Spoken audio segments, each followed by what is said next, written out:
Okay, so today we're going to be talking about states of matter, more specifically phase changes. This is very important in chemistry, physics, anything, engineering, all this stuff is super important. All right, so I'm going to kind of gloss over exactly what a phase is, and then we're going to get into it. So, a phase it refers to the state a substance can exist in. So, refers to the states a substance can exist in.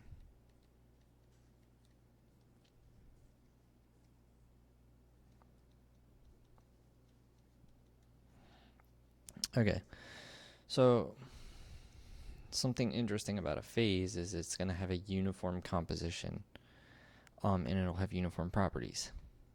So phases have uniform composition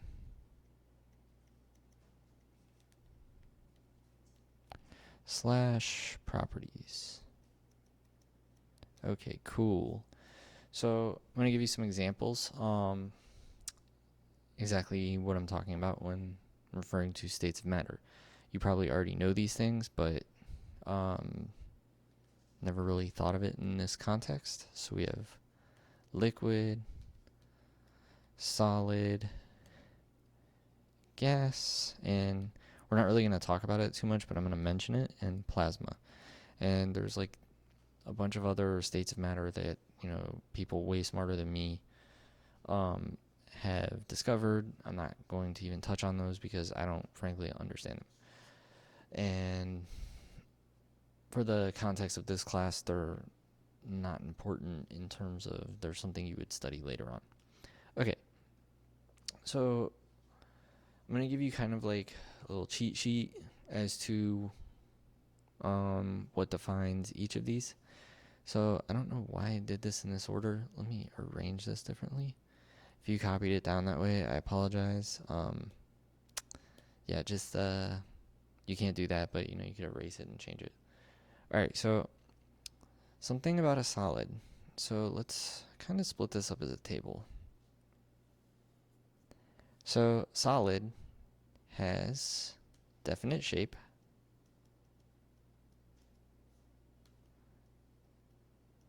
and it has a definite volume. So look at like the table you're sitting at, or the chair you're sitting on, or this horrible cube I'm drawing. You can pretend it's real. Um, that's that's the idea of a solid. It has definite structure to it. So this is due to the molecules that make up the solid. They're packed closely together, and they move slowly. All right, so a liquid does not have a definite shape. So no definite shape, but it does have a definite volume.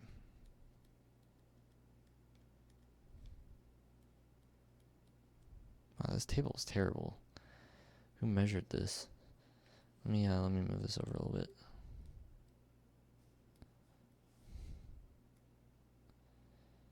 Yeah, because I'm not even really talking about plasma, so we can just let me move this over because otherwise it's gonna drive me nuts.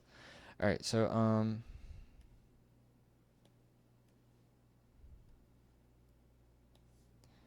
no definite shape, has a definite volume, and it will assume the shape of the container it's in.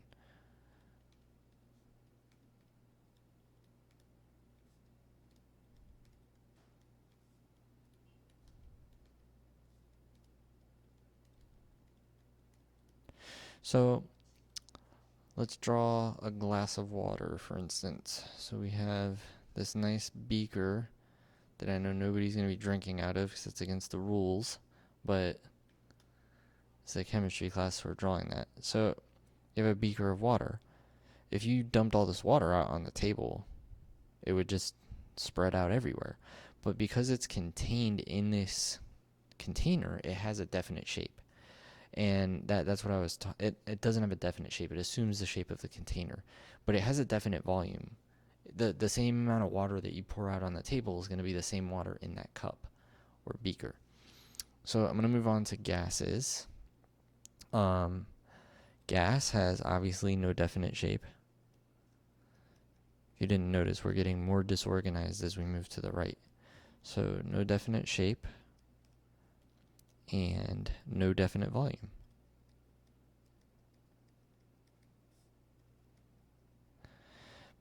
But you can put it in a container, but it's still going to have neither of those. So think about like, dad's grilling or whatever. I'm going to draw a propane tank horribly.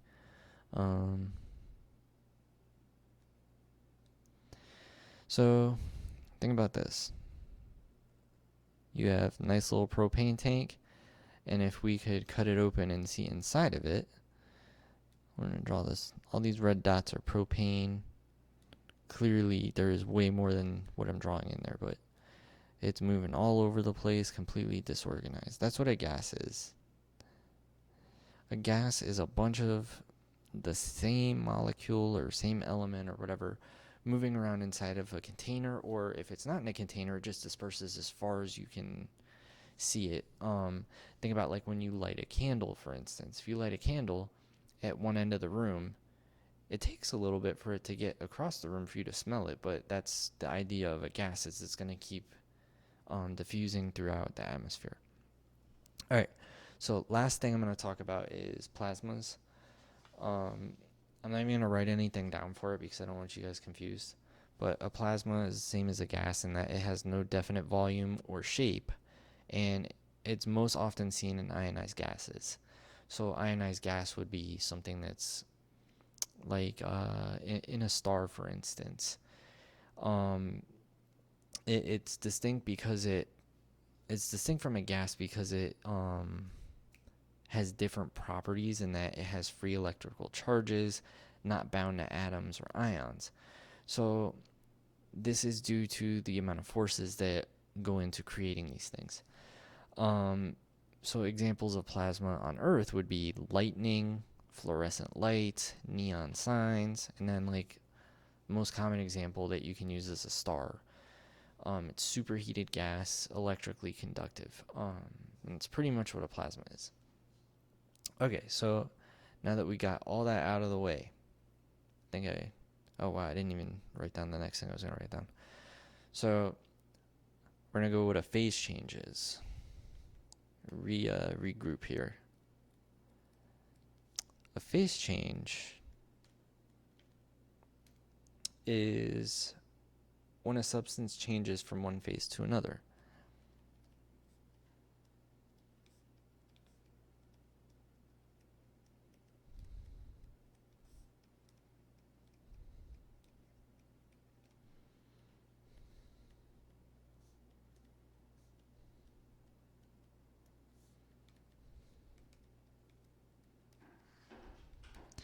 So I'm going to use a really boring example for this. And then we're going to write a table down and another definition and then another table, and we'll be done. But all right, I'm gonna use a really boring example. So let's say we went to the North Pole for whatever reason. We got some ice. I don't know why we would go up there to get some ice when I could just put it in the freezer, but that's what I'm going with. So ice is a solid of water. So this is our solid. Well, as we move further south and the temperature heats up, so this is 0 degrees Celsius because we don't use Fahrenheit in this class. And we definitely don't use imperial measurements, so you guys need to get familiar with metric. But anyways, so we have ice. We go further south, as the temperature is increasing, we're like, oh crap, we got to put this in a cup. So the ice is in a cup, and now it's liquid water.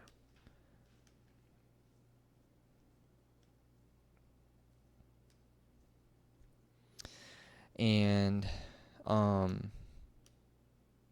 Liquid water can exist for quite a long time due to intermolecular forces, which we'll get into later. But eventually, it's going to get, I don't know why we're going to where we're going. We're like, oh, let's go towards the sun. I'm going to go to where it's really hot. So it's over 100 degrees Celsius for whatever reason, wherever we're going. And all of a sudden, all the water starts evaporating, turning into water vapor, which is a gas. And that's kind of an example of a phase change, as you can go from one to the other. Doesn't mean you always have to go in that direction. I mean, think of it. You could go from gas to liquid to solid. Or you can go from gas to solid, solid to gas. It just depends on what's going on. When it rains, you have your clouds, which is essentially water vapor, mixed with some other stuff. And enough energy is put into it, and it starts raining. So it went from gas to liquid. And this is technically part of the water cycle, but, it's super important. So all these things are happening, and you don't even realize it half the time. All right, so enough of that. I'm going to go over a table. So I don't even know what I'm going to label this yet, but we're going to just write table. Phase change. There we go. So I'm going to use my super ruler because I cannot draw straight lines like this to save myself. And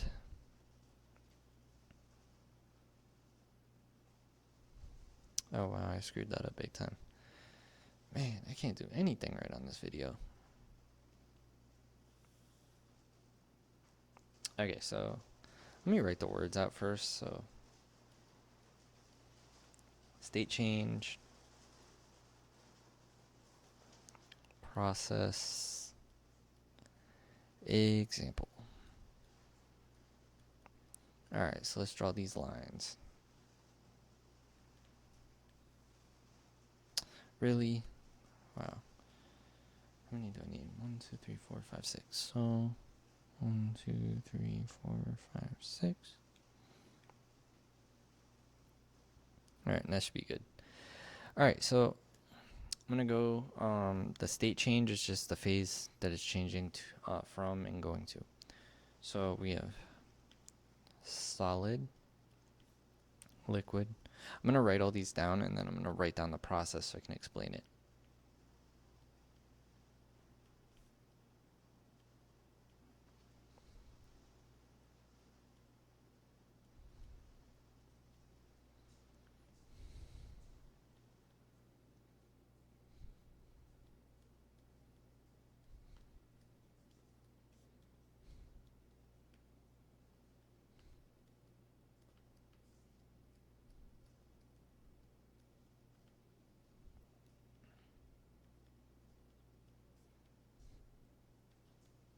Okay, so if we go from solid to liquid, think about what happens with ice. It melts, so it's melting. So the example for that be ice to water. We have a solid to gas. I want you to think about, when your kindergarten teacher decided to be super spooky for Halloween, got that dry ice and water, and then all of a sudden you think that, there's, witchcraft going on in the classroom. So that's called sublimation. So solid to gas would be like dry ice. It goes from a solid to a gas, and that's because carbon dioxide, the reason it's dry ice is super cold. Carbon dioxide at room temperature doesn't exist as a solid, it exists as a gas. So that would be sublimating. So dry ice to CO2 gas. Alright, so a liquid to solid. That's like when, you're like, man, I really want some ice for later when I'm making my soda, or want some cold water. That would be freezing. You're freezing whatever liquid into a solid. So easy example would be water to ice. All right, a liquid to gas. Think of what I was saying earlier with the cloud and the rain, or the water going from a gas to, or I mean a liquid to a gas. It's evaporating, so that's vaporizing.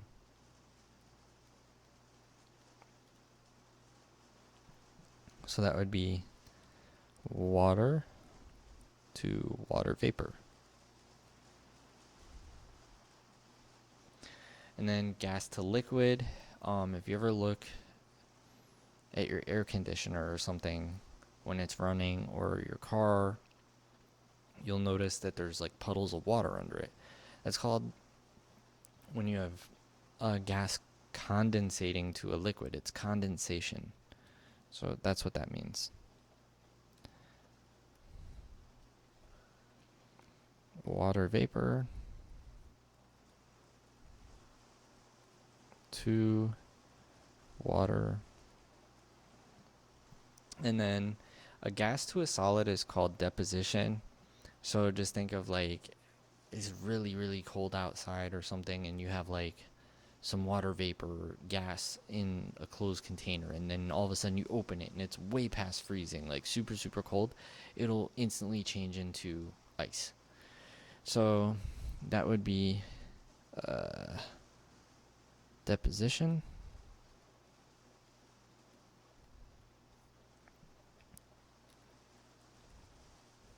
So we have water vapor to ice. And clearly there's practical things for this in chemistry, but I'm using really simple examples to explain this. Okay.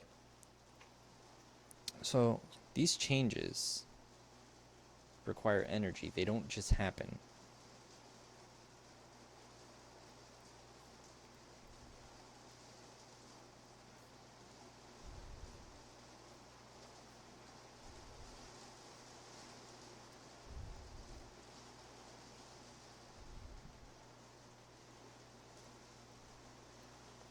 All right. So also, depending on what conditions your reagents are under, it can cause different phase changes. So certain substances may only exist at specific temperatures and pressures. So I'm going to write that down. And then you should probably make note of it. You don't have to write the whole thing, but so you understand it in your own words. So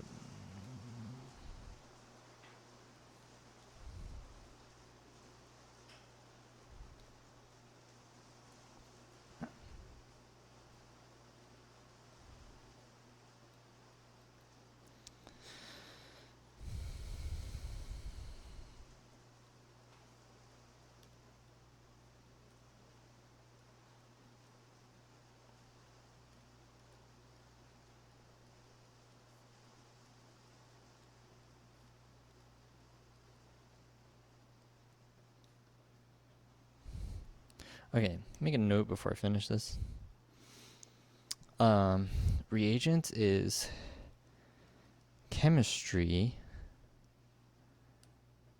So that's like, if we're talking chemistry, it's chemistry for stuff.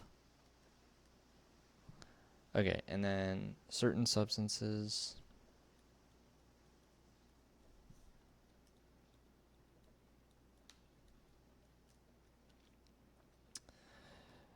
may only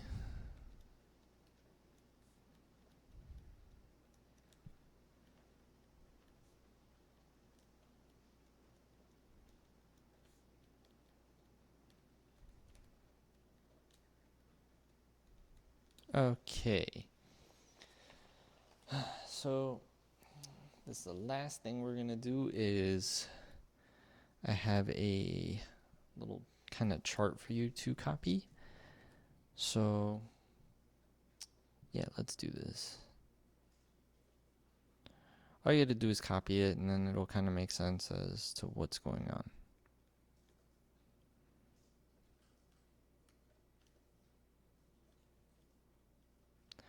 So on this side we have our temperature, and on the bottom we'll do like our change in temperature. So just so you know, this symbol means delta, and it means change. So if you ever see that, if you're taking this class, I'm assuming you're taking more math, you'll start seeing that a lot. Okay, so let's draw out these lines.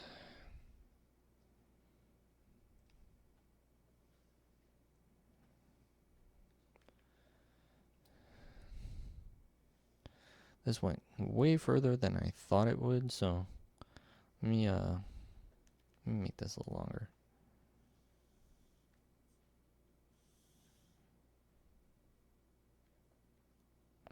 Okay. This is definitely not a good looking graph, but it's good enough. So we have our solid, we have our liquid, and we have, let me turn the computer because I cannot write like that, gas. Okay, so underneath we have these. So I'm going to do the red underneath. The red means the heat is increasing. I'm going to draw an arrow like that, and an arrow like that. And then the blue means temperature is decreasing.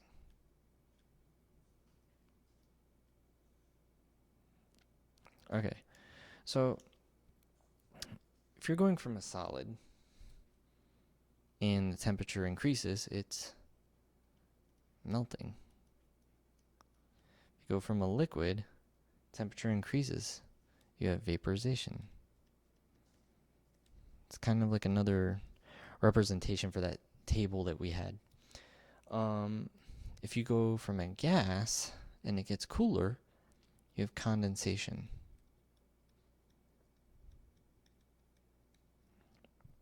And if you go from a liquid to a solid, you have freezing.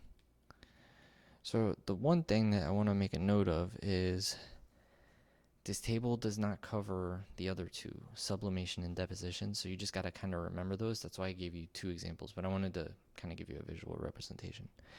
And that's it for this note. If you have any questions, please ask.